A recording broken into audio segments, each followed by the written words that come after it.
In 1952, Albert Schweitzer was awarded the Nobel Peace Prize for his philosophy of reverence for life and his tireless humanitarian work. He was an outstanding philosopher, a reputable theologian, a respected historian, and a missionary doctor. But his most remarkable quality was his deep Christian faith. It was the faith that influenced even the smallest details of his life. At the age of 21, Schweitzer promised himself that he would enjoy art and science until he was 30. Then he would devote the rest of his life to serving and working among the needy. And so, on his 30th birthday, he wrote letters to his parents and his closest friends, informing them that he was enrolling at university to study medicine.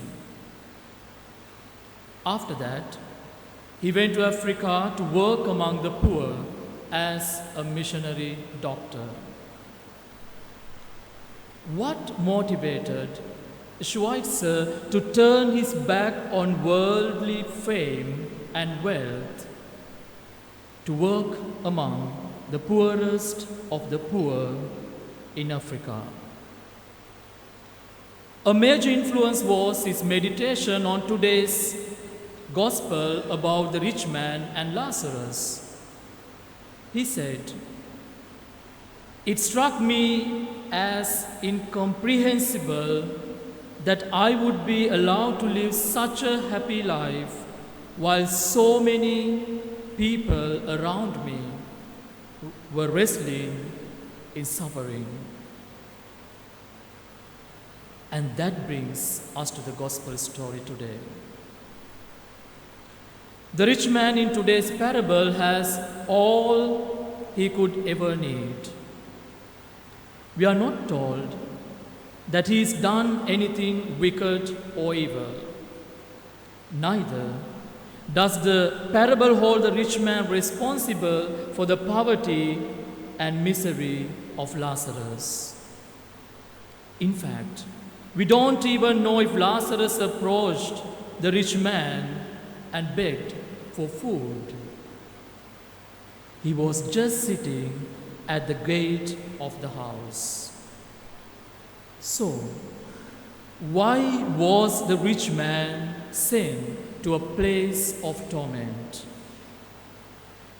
The rich man's sin was that he never noticed Lazarus.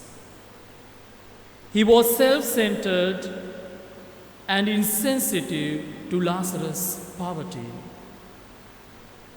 It is not what the rich man did that condemned him to the place of torment. It's what he didn't do. He failed to see Lazarus on his doorstep. It is a sin of omission. That is, not doing something he should have done. Dear friends, we are called to be disciples here and now. For example,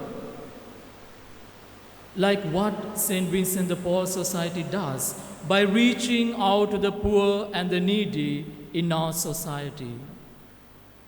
It's a wake-up call for all of us to be sensitive to the realities of the needy and wounded people around us.